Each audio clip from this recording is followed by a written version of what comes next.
semanas atrás, uma pessoa chegou para mim e me perguntou a seguinte pergunta: Lipão, como que vocês na Onda pensam os temas e a pregação e como que vai ser, o que vai ser estudado e assim por diante? E eu acredito que ele esperava uma resposta tipo mágica, tipo, ah não, de vez em quando eu estou lá no banheiro, aí de repente aparece um anjo e fala para mim, e aí a gente vai e fala. Mas de fato não acontece isso não. Eu não vi anjos ainda, a não ser o anjo que mora comigo, que eu vejo todo dia, minha esposa. Eu estou precisando ganhar moral com ela hoje, deu umas tretas lá em casa. Mas uma das coisas que você precisa saber é que, primeiro, os temas são definidos de acordo com a necessidade. Por exemplo, aqui, quem aqui namora? Quem aqui é casado? Quem aqui algum dia quer namorar ou quer casar? Amém. Então, tá vendo? É uma necessidade. Né? Todos querem namorar, casar e assim por diante. Então, surgir a necessidade, a gente olha para aquilo e fala, pô, a gente precisa servir as pessoas da melhor maneira possível e ensinar elas a viverem isso. Porque, de fato, a Bíblia, ela não fala apenas de cruz, ela não fala apenas de ceia, de batismo e coisas desse gênero, somente. Mas ela também fala sobre a vida. Ela fala sobre casamento, ela fala sobre relacionamento, ela fala sobre tantas coisas que podem nos ensinar a viver melhor. E é isso que temos aprendido. Mas grande parte daquilo que nós aprendemos aqui, principalmente no tema Mesh, acredite se quiser, por mais que sejam bíblicos, ainda assim são experiências que eu passei. Acredite se quiser, velho. A maioria das coisas que eu falo para vocês é que eu já enfrentei na minha casa.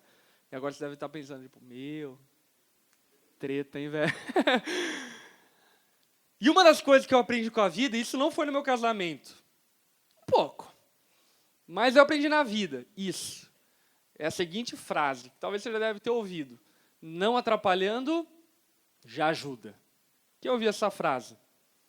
Enfim, eu aprendi que essa frase, de fato, ela é verdadeira. Ela é genuína. Quer ver? Há uns 7 anos atrás, a Onda, enfim, era bem menor. Nós alugamos um espaço para nos reunirmos, tal, que ficava ali na Anitta Garibaldi, na frente do posto ali. E aí, então, eu cheguei para a galera e falei, galera, mutirão, vamos fazer um palco. E, cara, veio uma galera para fazer o palco no mutirão, para fazer o palco. Uma galera. Enfim, a verdade é que não tinha tanta gente na Onda assim, mas proporcionalmente veio muita gente. Eu lembro que veio cerca de 20 a 30 pessoas, tal, chegaram de manhã no horário, falaram, não, vamos ajudar, vamos fazer o palco. Beleza, vamos fazer o palco. Eu era um engenheiro, eu projetei o palco. Projetei as vigas, colunas e assim por diante. Também era um marceneiro, eu que cuidava da serra. E aí a galera começou a chegar, e vamos fazer o palco, beleza, assim por diante. E aí eu comecei a cortar as madeiras, um outro lá começou a pregar, e um outro ali começou a segurar as vigas. E sabe o que foi fenomenal perceber? Que umas 25 pessoas ficavam olhando. Eu falei, nossa, essa obra tem fiscal pra caramba, não é? Uma fiscalização de primeira, tinha gente fiscalizando a forma como pregava, a forma como cortava. E aí a pergunta que surgia era o quê? Vamos tomar uma coca?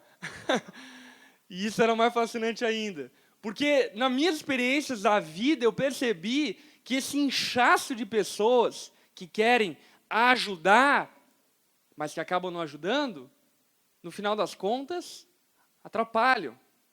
Quem aqui já foi bater laje? Chega para os amigos e fala, vamos bater laje. Convida uns 20 caras para bater laje. Ali já uns 10 são abatidos, vai 10. Porque os outros 10 estavam muito compromissados no dia. Aí vai uns 10. Dos 10 que vão, quantos trabalham? Uns 3, 4. E os outros? Busca uma coca, faz churrasco, fica conversando, fica avaliando, enfim. E o que eu percebi é que nos relacionamentos esse princípio também é verdadeiro. Por que eu digo isso? Porque eu sou pastor, cara, eu cuido de gente, eu lido com gente, eu convivo com gente. E percebendo os relacionamentos, eu comecei a perceber a quantidade de pessoas que definitivamente atrapalham uma a outra. Quantos aqui já perceberam isso? Tipo assim, pô, o cara estava fluindo, estava bem, estava fluindo na vida profissional, fluindo nos estudos, fluindo na vida com Deus, de repente achou uma mina. E de fato era uma mina terrestre, não era uma mina, ele estava andando, pá, pisou na mina, pá. Já assistiram o filme? Aí ficou ali, enfim, em cima da mina e não podia sair, porque se saísse explodia tudo. E a vida empacou. Quantos aqui já tiveram uma vida empacada por causa de relacionamentos? Levantou a mão. Eba, não estou sozinho nessa. Talvez a pessoa que te empaca está do teu lado ainda, né? Isso é mais incrível ainda. Mas não fala para ele não, tá? Vai dar briga aqui no culto, não rola não. Mas a verdade é que muitas vezes nós nos relacionamos com pessoas que definitivamente nos atrapalham. E não só na vida com Deus. Até porque eu penso que, normalmente, a vida com Deus é a primeira afetada. Mas atrapalha de uma maneira geral. Eu vejo meninas, enfim, que tinham tudo para avançar na vida e pararam. Pararam tudo para ficar namorando. E no final das contas, esse namoro acabou dando em nada. Deixaram de fazer faculdade, deixaram de estudar, deixaram de trabalhar, por nada. Caras que estavam, enfim, mandando ver, prontos para assumirem responsabilidades maiores dentro da igreja, e de repente, uma mina. E a vida trava. Por isso, é muito importante que nós conversemos sobre isso. E eu quero propor essa reflexão para vocês, porque eu tenho certeza que, principalmente para quem está solteiro, ela vai servir muito. Para quem é casado, é óbvio que vai servir, mas também não adianta muito chorar pelo leite derramado, não é? Mas para quem está solteiro, isso vai ser de muito auxílio. Quem é solteiro? Então, velho, enfim, abra a tua baga aí, beleza? Vamos orar? Baixa tua cabeça, fecha seus olhos. Senhor, nós somos gratos a Ti por estarmos aqui nessa noite. Obrigado pela Tua graça, que tem nos alcançado e nos permitido, no meio de tantas trevas, ter um raio de luz, que nos expõe à realidade, que nos expõe à verdade, para que possamos viver melhor. Por isso, Senhor, nós pedimos a Ti que hoje a Tua luz venha sobre o nosso entendimento. E a Tua luz, ó Pai, possa esclarecer aquilo que está escuro em nós, para que de fato conheçamos, ó Pai, a Tua palavra, aquilo que o Senhor nos ensina, para que não cometamos burradas numa área tão séria da vida, que são os relacionamentos amorosos. Por isso, Senhor, fala conosco nessa noite, que o Senhor tenha liberdade para mexer nas nossas feridas, nas nossas marcas, trazer restauração e cura, mas também nos confrontar naquilo que temos vacilado, naquilo que temos errado. Dá-nos, ó Pai, essa clareza. Nós pedimos isso a Ti, no nome de Jesus. Amém.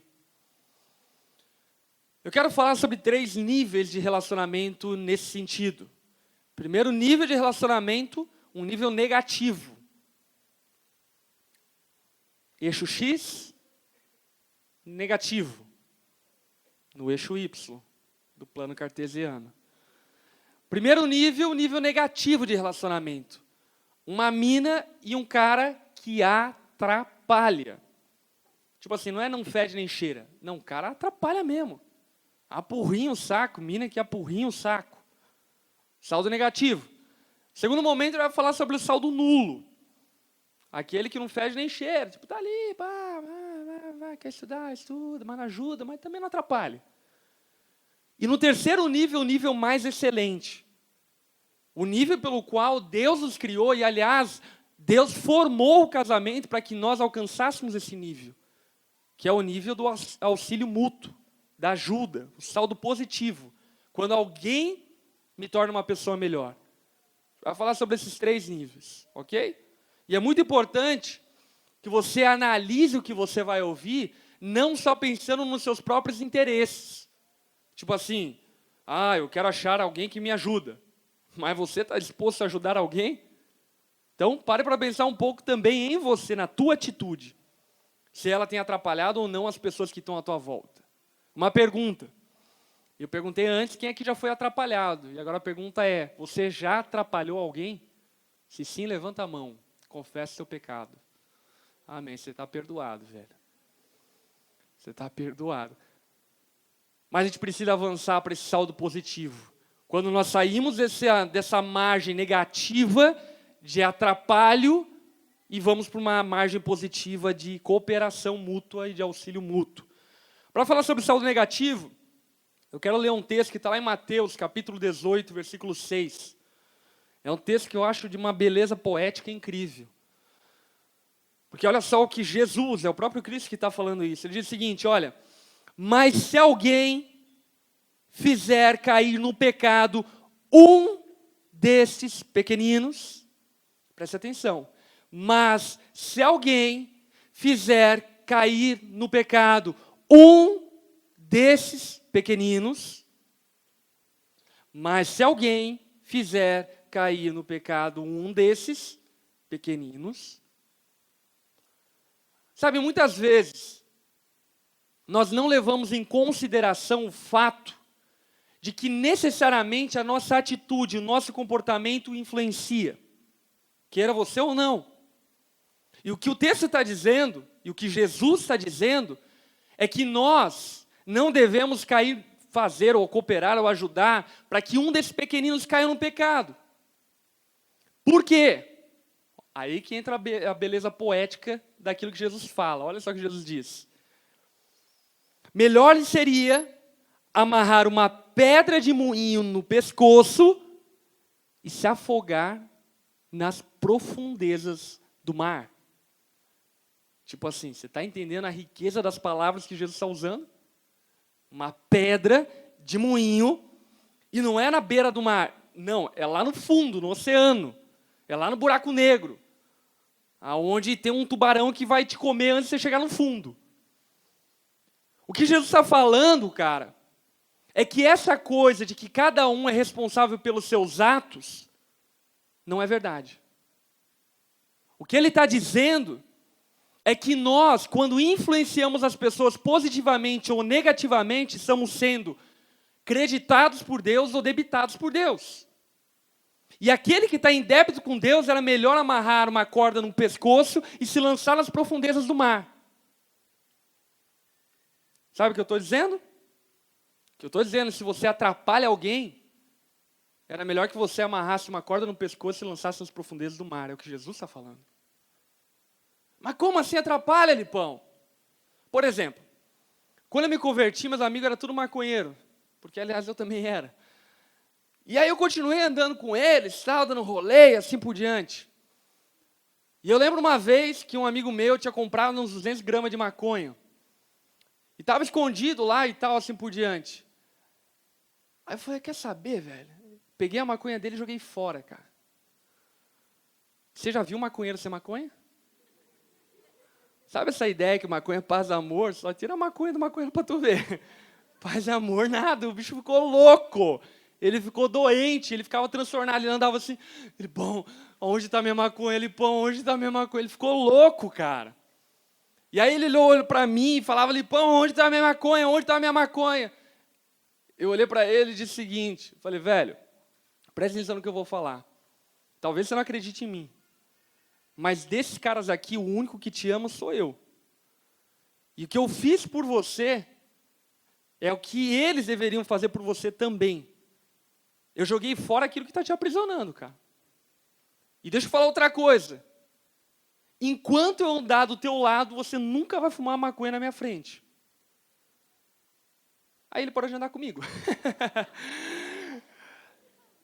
Mas a verdade é que eu não posso ser conivente com aquilo que é errado. Eu não posso atrapalhar as pessoas que estão à minha volta. Ah, Lipão, mas ele é adulto, ele fuma se quiser ou não. Mas ele é meu irmão, velho. Eu amo ele. Ah, a minha namorada, ela faz o que quiser, ela é adulta, se quiser fazer, ela faz. Não. Se você de alguma forma coopera para isso, seria melhor você amarrar uma corda no seu pescoço e se lançar nas profundezas do mar. Ai do marido que induz a esposa a ver pornografia. Seria melhor amarrar uma corda no seu pescoço e se lançar nas profundezas do mar. Ai do amigo, e isso acontece bastante na igreja, que dá uma queda e liga para os amigos crentes e fala, vamos dar um rolê. Ai desse cara. Seria melhor para ele amarrar uma corda no pescoço e se lançar nas profundezas do mar. O que Jesus está dizendo é que esse negócio de atrapalhar é muito levado a sério por ele. Ele leva a sério. E você, cara, não pode ser pedra de tropeço para quem está do teu lado. Ai de você se você for pedra de tropeço para quem está do teu lado. Ai de você. Ai do mundo por causa das coisas que fazem cair no pecado. É inevitável que tais coisas aconteçam. Mas ai daquele que por meio dele acontece. Uau! É inevitável que meu amigo queria fumar maconha, fumaria de qualquer maneira. Mas que não vai ser por meu meio, não vai. É inevitável que talvez a minha namorada faça aquilo que ela estava pensando e eu não teria responsabilidade nenhuma. Mas que eu não vou cooperar e não vou patrocinar isso, eu não vou. Porque eu não vou ser pedra de tropeço para ninguém. E uma das coisas que eu tenho percebido muito, aliás, nos nossos dias, é como os crentes têm sido pedra de tropeço. Pedra de tropeço. Ai daqueles que são pedra de tropeço. Sabe de uma coisa, velho? Você como cristão tem que levar isso a sério. Não fale mal da igreja. Não fale mal de outro cristão. Por quê? Porque está tudo certo? Não, tem muita coisa errada, velho. Mas quando você fala mal, aquela pessoa que não tem nada a ver com a igreja nunca vai querer pisar numa igreja porque ela ouviu você falando mal que tem experiência com a igreja.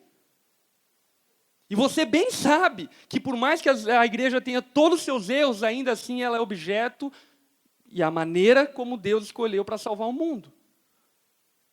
Ai daquele que por meio dele essas pessoas tropeçam. Não seja pedra de tropeço para tua namorada, velho. Quem aqui está namorando? Não seja pedra de tropeço. Sabe, em comum acordo, vocês chegaram ao consenso de honrar o que Deus fala na Bíblia e de se guardarem sexualmente para o casamento. E aí você chega e faz toda uma jogada, tal, assim por diante, para catar a tua mina. Ai de você, seu safado. Ai daquele que por meio dessas coisas faz os outros tropeçar. Quando eu falo sobre isso, eu lembro de um personagem bíblico famoso chamado Sansão. Quem já ouviu falar de Sansão? Sansão trincado. Fitness. Sansão recebeu de Deus um dom especial. É engraçado como Deus dá uns dons diferentes, né? O dom de Sansão era ser forte. Incrível, né? Deus olhou e falou, vai ser fitness. Eu abençoo quem eu quiser abençoar. Você vai ser fitness, vai ser malhadão, trincadão. Por isso que às vezes você vai para a academia, você deve olhar para os outros caras e falar, não, ele é abençoado. Deus não quis me abençoar, amém. Enfim, estamos aí. Mas Sansão recebeu esse dom de Deus, cara. E Sansão, ele tinha uma propensão diabólica para se envolver com gente que atrapalhava. Você já leu a história de Sansão? Olha a mulher que Sansão casou, Dalila. Dalila queria matar Sansão. Mulher que boa. Sangue bom, parceira. Ela queria matar, velho. E ela tentou por 2 vezes matar Sansão, não conseguiu. Sansão falou um segredo lá que não era verdadeiro, tal, assim por diante, e não conseguiu. E ainda Sansão continuou do lado dela. Até que por fim ela conseguiu. Ela cortou lá as madeixas lá do Sansão. Sansão, porque tinha um voto de Nazireu, enfraqueceu, a sua força foi perdida pela desobediência a Deus. E a vida dele acabou. Porque ele escolheu para estar do lado dele uma pessoa que o atrapalhava. atrapalhava. Que o atrapalhava. Ah, Lipão, mas eu sou apaixonado por ele. Você vai casar com um inimigo, velho? Sansão olhava para Dalila e falava, eu sou apaixonada por ela, olha que mina gostosa. Porque a Bíblia fala que Dalila era avantajada também. E Sansão era trincado, né? Então, é bem possível. E por causa disso ele se entregou para se relacionar com uma pessoa que o atrapalhava. Não cometa essa burrada, velho. Quem aqui está solteiro? Não cometa essa burrada. Você está solteiro, cara, seja muito cuidadoso com quem você vai escolher para estar do teu lado. Que não seja uma Dalila da vida.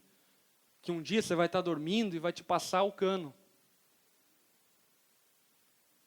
Ah, Lipão, não, mas isso não acontece. Ah, acontece. Isso acontece, acontece.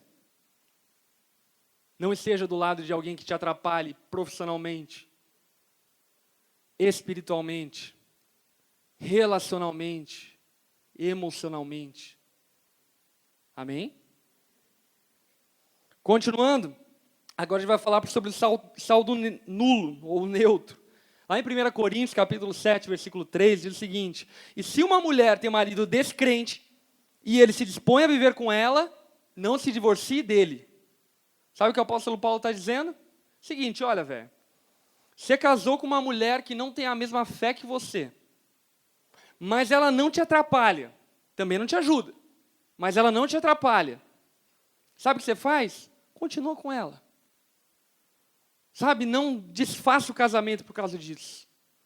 Não desfaça o relacionamento por causa disso. No saldo nulo que a Bíblia está nos ensinando, é que tipo assim, ok, você deu azar. Você vai ter alguém que não vai te levar para o GP. Você vai ter que ir de ônibus. Mas ainda assim você pode ir.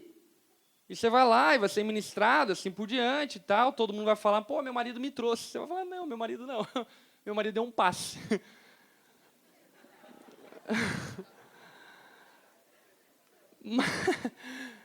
Aliás, a passe hoje é uma coisa valiosa demais, né? Merece honra. Mas, ainda assim, pelo menos ele não atrapalha. Ok, se ele não atrapalha, beleza. Mas é óbvio que Deus não criou o casamento e o relacionamento para que nós ficássemos no saldo negativo ou no saldo nulo. Deus criou o casamento e o relacionamento para que a gente fosse para o saldo positivo. Olha para quem está ao teu lado e diga, Deus quer que você esteja no saldo positivo. Se a tua namorada está do teu lado, diga ainda para ela mais, assim, mais convictamente. Sabe por quê? Gênesis 2,18. Então o Senhor Deus declarou, olha só que Deus declara, não é bom que o homem seja só. Deus olhou para o homem só e falou, isso aí vai dar problema. Esse bicho vai lambuzar tudo. Véio. Não é bom que o homem seja só. Aí o que Deus diz? Far-lhe-ei a ele uma mulher que lhe auxilie e lhe corresponda. Aí talvez você, já naquela mentalidade machista, você olhou para o lado e falou, isso aí é mulher, para auxiliar. Mas é bem importante que você entenda que Deus estava falando isso porque Adão havia sido criado primeiramente. Mas o objetivo de Deus não era que a mulher fosse um capacho do homem, mas era para que ambos se auxiliassem e se correspondessem. Correspondesse a multa, auxílio mútuo. Quem aqui já foi auxiliar de pedreiro? Levanta a mão. Quem já foi? Auxiliar administrativo. Qual é o papel de um auxiliar? Auxiliar. Nossa! A profundidade intelectual de vocês, a descrição de cargos e funções é impressionante. A função de um auxiliar, cara, é facilitar o serviço administrativo ou o serviço do pedreiro. Por exemplo, o que o auxiliar de pedreiro faz? Amassa, ele que joga o tijolo, ele faz serviço chato.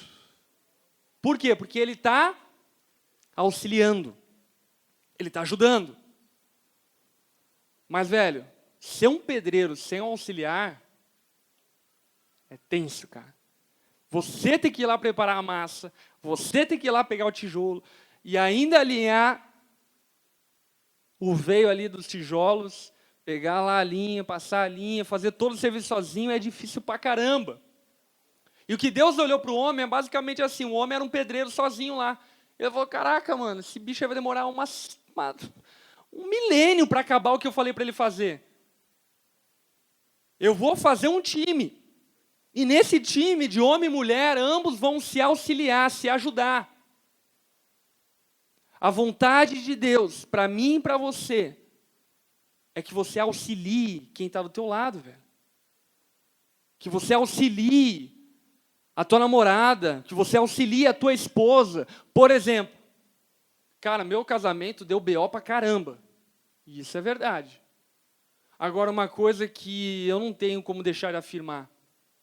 Eu tenho certeza que hoje, depois de 8 anos de casado, eu sou uma pessoa melhor, porque eu tenho uma mulher que me auxilia em casa. Cara, ela me ajudou muito. Sem sombra de dúvida, não seria quem eu sou se eu não tivesse a minha mulher. Não que seja muita coisa, mas ela ajudou a ser um pouco de coisa que eu sou. Assim também, como não sendo arrogante, eu sei que ela não seria a mulher fantástica, linda, maravilhosa, extraordinária, angelical que está lá atrás. Nossa, ela não seria essa mulher incrível. Não tem nem palavra para descrever o que ela é. Se eu não tivesse auxiliado ela, cara. Sabe quantas vezes, por exemplo, ela estava indo para o GD, GP, seja lá o que for, e eu que estava com as crianças. Quantas vezes, por exemplo, ela estava cansada e eu acordei de manhã, fiz o café para ela, arrumei a casa. Quantas vezes isso aconteceu da parte dela em relação a mim? Ela fez o corre para me deixar num lugar, para eu ficar sem carro, para ela ir com carro e assim por diante. Isso é casamento. Eu ajudo ela a ser uma pessoa melhor e ela me ajuda a ser uma pessoa melhor. E quando esse auxílio vem só de um lado, sabe como se chama? Escravidão. Quando o auxílio só vem da tua esposa, você não passa de um safado, salafrário, usurpando da tua esposa. Quando o auxílio só vem do marido, você não passa de uma safada, salafrária, usurpando a vida do seu marido. Deus uniu o homem e a mulher para que os dois se tornassem pessoas melhores. Para que um ajudasse o outro. Para que um fortalecesse o outro. Para que quando tivesse frio, um esquentasse o outro. Para que quando um tivesse desanimado, um animasse o outro. Para que quando um tivesse doente, um cuidasse do outro. Para que quando alguém estiver passando por alguma crise emocional, um encorajasse o outro. E essa é a beleza do casamento. Sabe, porque por mais que eu passe pelo vale sombrio da morte, eu sei que Deus está comigo e eu tenho uma mulher comigo também, cara. Que olha para mim e fala, você é o homem da minha vida, isso aí já resolve meu dia, velho. Eu já estou feliz da vida. Porque ela me auxilia. Portanto, cara, você precisa ser um auxiliador da tua esposa. Entendeu? Você precisa ser um auxiliador do seu marido. Você precisa ajudar ele, cara. Ah, não, as coisas dele eu nem meto o bedelho. Não. Isso não é casamento. Se fosse para viver assim, viver solteiro. É necessário que um ajude o outro. Se você está do lado da tua esposa, do teu marido, olha aí para ele e diga, eu sou teu auxiliar. Conta comigo, vou levar tijolo para você. Eu vou preparar a massa.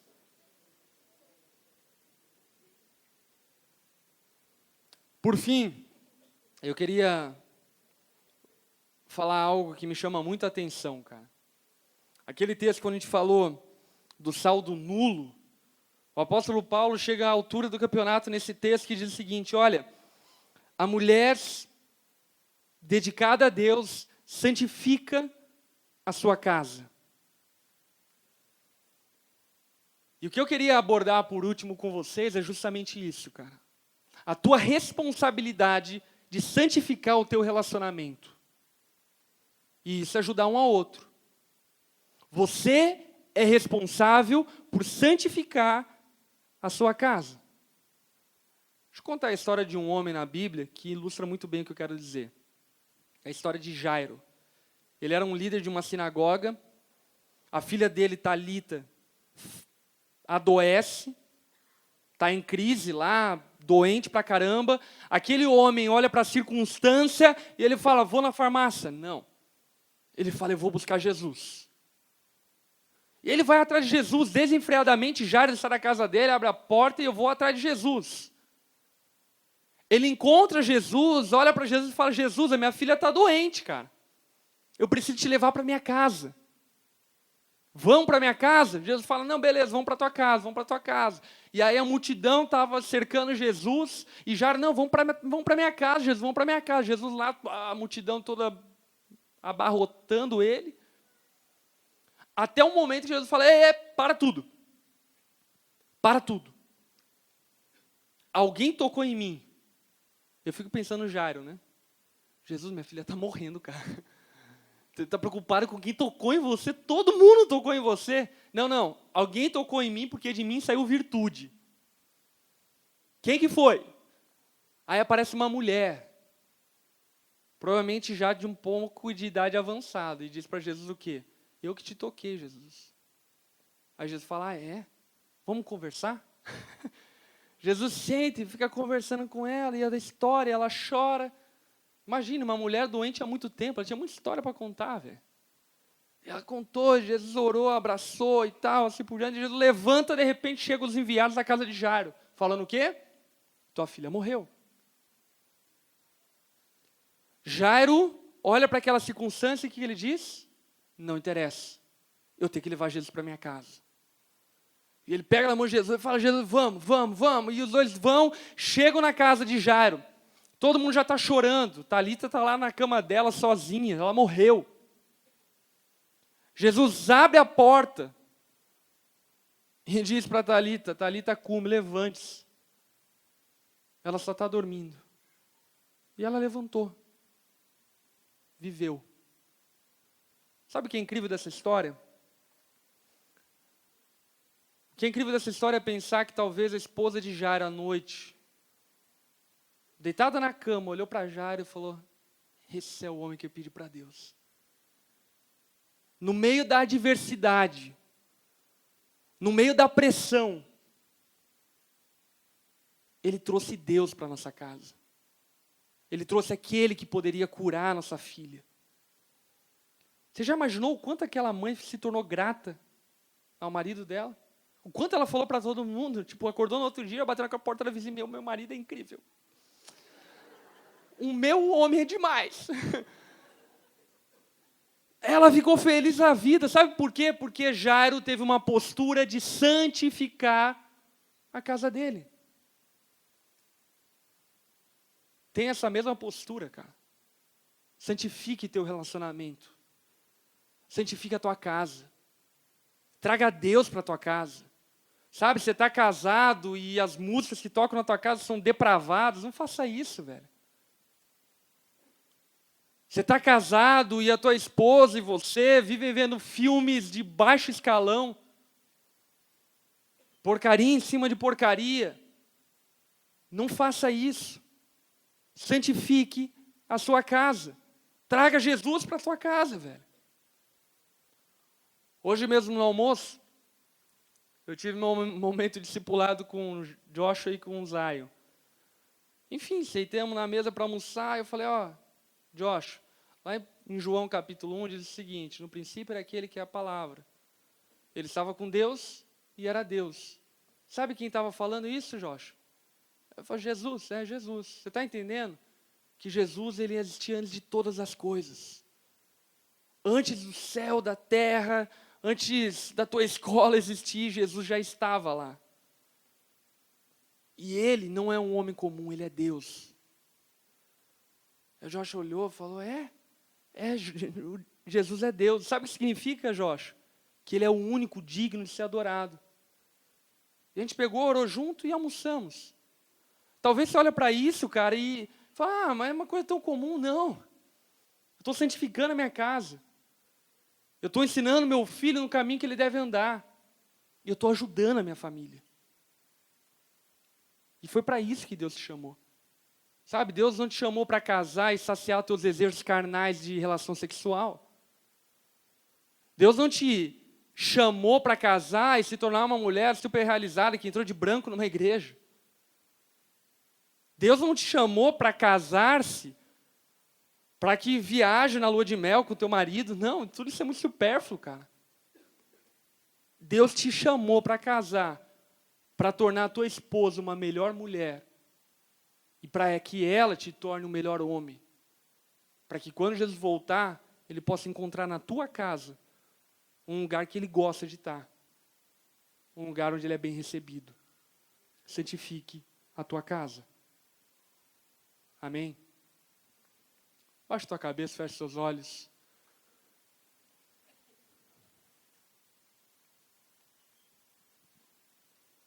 Eu gostaria de orar por aqueles que são casados. Queria pedir para você ficar em pé no seu lugar.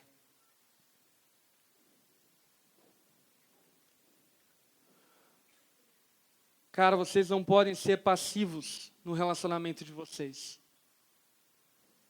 Vocês não podem, não devem. Vocês têm que estar do lado um do outro para ajudar um ao outro. Em todos os aspectos e sentidos. Sabe, a minha esposa nesse sentido, porque em grande os outros partes dos outros sentidos não, mas nesse sentido ela é muito mais frágil que eu. E algumas vezes ela chegou já para mim e falou, Felipe, quer saber, vamos desistir de tudo, vamos viver a nossa vida. E eu, se fosse um Zé Ruela, eu olharia, vamos mesmo. Mas eu sei que não é isso que Deus quer. E é nesse dia que eu encorajo ela. É nesse dia que eu falo, não, Deus está aqui, Deus está conosco, Ele está cuidando da gente, fica tranquila. Sabe quantas vezes eu fui, busquei, trouxe, levei? Quantas vezes eu fiquei cuidando do meu filho? Eu lembro uma vez que ela estava, enfim, em retiro com as meninas que ela cuidava na época. E eu fiquei com o Josh, ele era novinho, era um neném ainda, cara. Final de semana inteiro. Ele tinha acabado de sair do peito. Fiquei com ele o final de semana inteiro, ele esgoelando e chorando. Por quê? Porque eu decidi ajudar a minha esposa. Auxiliar ela. E aí você precisa fazer com a tua mulher, velho. E você precisa fazer com o teu marido. Não atrapalhe ele. Não atrapalhe. Sabe, teu marido está querendo buscar a Deus, encoraja ele. Bota a pilha e fala, não, é isso mesmo, vai lá. Ah, não, mas como vai ficar se querendo? Não se preocupe com isso, eu cuido. Tua esposa está pensando em voltar a estudar, cara, encoraja ela. Não, vai fundo. Ah, mas e dinheiro? Não tem problema não, eu corto futebol, enfim, não tem problema, vai. Porque quando isso acontece, essa química dentro do casamento, vocês começam a reparar que, de fato, o casamento nos torna pessoas melhores. Um ao outro. Amém? Vamos orar. O Senhor sabe, ó Pai, o quão desafiador é o casamento. Foi o Senhor que criou e sabia de todos os desafios que nós enfrentaríamos. Mas a graça, ó Pai, do casamento é algo extravagante.